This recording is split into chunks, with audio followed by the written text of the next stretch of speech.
So what is this third synthesis? What is this pure and empty form of time? And this is the point, anyone who's read differential evolution, this is the point where things become even more kind of opaque and very difficult to grasp. Nevertheless, it's possible to make sense of it if we bear in mind the strictures that Deleuze has set for himself in his prior critique of representation and his commitment to univocity.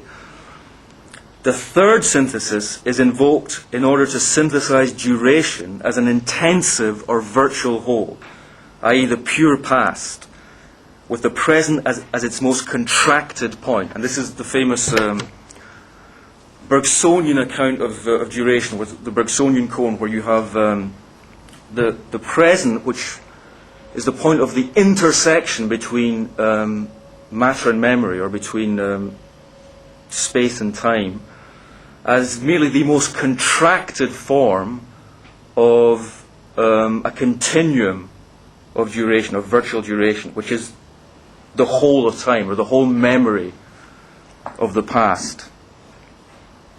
And that which Deleuze, and there's a complicated account where all this, the layers of it there are different layers, different degrees of contraction and decontraction, which correspond to different layers, different rhythms and frequencies of duration, of temporal differentiation.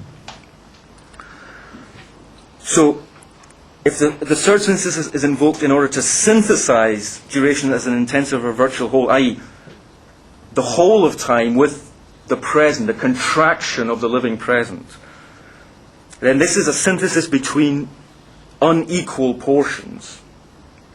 It is the relation between the whole of time in memory and its most contracted point at the intersection with space. So the virtual past and the actual present coexist as two odd, unequal halves, between which there can be no common measure. And the role of the third synthesis is indissociable from the problem of actualization. In other words, the problem of actualization is about finding a common measure for these two odd, unequal halves, the virtual and the actual, the two halves of the object. The problem of actualization is, how does the pure a priority of the virtual past, which is always already to come, because it's always already there before any present is contracted, how does this past become converted into an actual present which is necessarily later than it? What is required is an ordination of time which will distribute a before, a during, and an after in a static synthesis. And that's Deleuze's own expression, a static synthesis. The simultaneity of a static synthesis. The ordination of time entails separating its pure form from its chronologically sequenced empirical contents.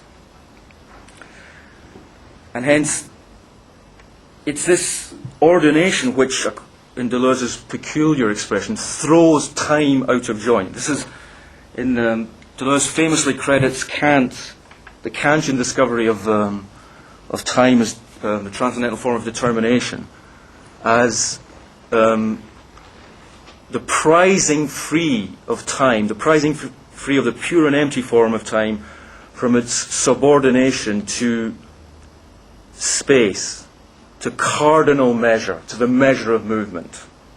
The traditional definition of time being, the famous Aristotelian definition being, time is the measure of movement. And movement is measured by cardinal sequences,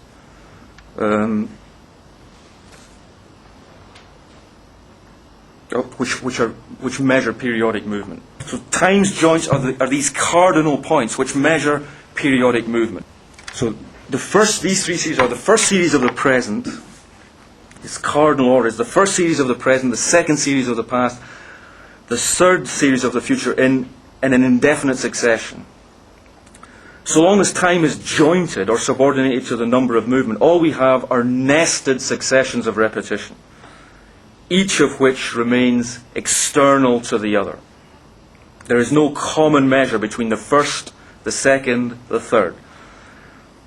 The function of the third synthesis is to distribute this unequal series without subordinating them to a measure of movement or a successive series of repetitions. And paradoxically, this can only occur through a break, or what Deleuze will call a caesura, which distributes the series independently of the measure of succession. So it is this caesura, this crack, this splitting, which orders the series in a fixed and static structure that is no longer bound to the dynamic determinations of time's empirical content. And here, there is, I think, a real relationship to Heidegger's own account of temporalization. And it was striking what Heidegger calls the ecstaticon, in and for itself.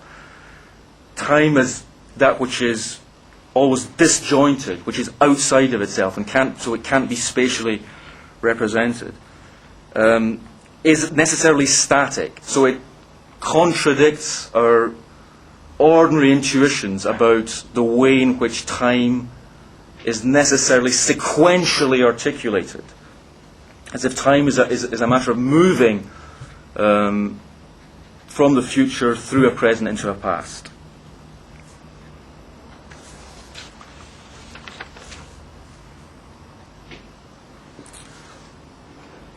Okay, now there's no point in pretending. I mean, this marks the crisis in the paper where there's a chunk missing.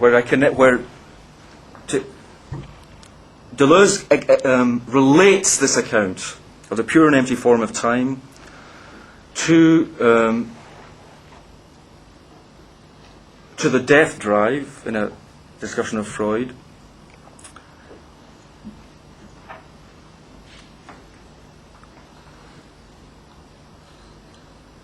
and also links it to an account of the ultimate constituents of psychic individuation, i.e.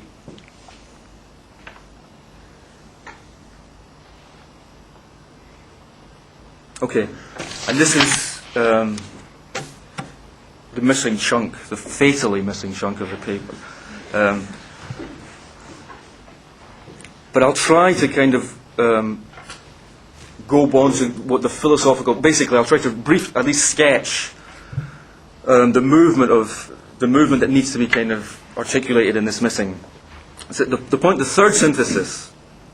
If psychic individuation occurs through the third synthesis of time, then Deleuze links this to the problematic of recurrence, the affirmation of returnal recurrence, which is what differentiates the structure of time, or temporalizes time. And the point is that psychic, it seems that in Deleuze's account, description of the relationship between this death and psychic individuation, is that the third synthesis becomes the differentiator of difference at the level at an ontological level. In other words, it has all of the spatial and the temporal orders supervene on this ultimately individuating psychic instance. And this, I think, complicates Deleuze's account of the relationship between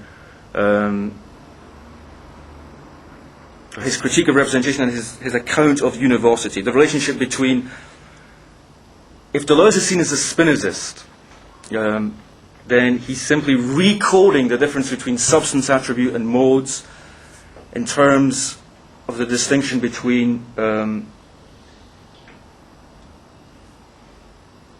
temporal differentiation, ideas as virtual singularities, and intensive individuations.